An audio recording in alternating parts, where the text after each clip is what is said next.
Hvad er der bag ordet sammen?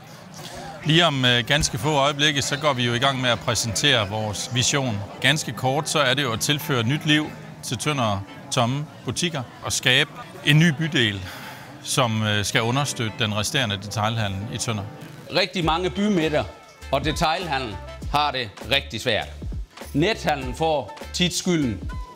Der kan være lidt om det, men vi kan ikke slukke for nettet. Som bestyrelsesformand for Mester og din tøjmand med over 100 butikker i Danmark, så ved jeg, hvad det er for nogle problemstillinger, der er. Og det her, vi står i lige nu, det er rettidig omhu. Sammen har kun været en kommunikationsdel til i sidste ende at føde det her, nemlig Tøndermarked. Og hvad er Tøndermarked? Det er en idé om at skabe et Portobello Road eller de 9 gader i Amsterdam.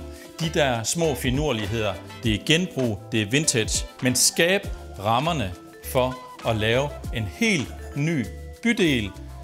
Noget, der sætter os på landkortet, og hvor vi adskiller os. Altså digitale skærme, man opstiller der, hvor det giver mening.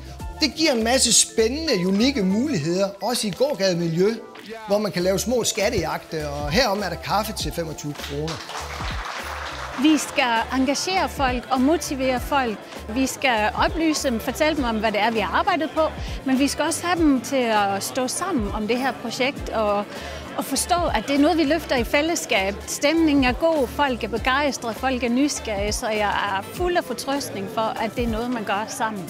Shoppingmuligheder er faktisk den 4. vigtigste aktivitet. Det er faktisk langt vigtigere end museer. Det er langt vigtigere end UNESCO-verdensarv og Nationalpark Vadehavet. Det har så stor betydning for os.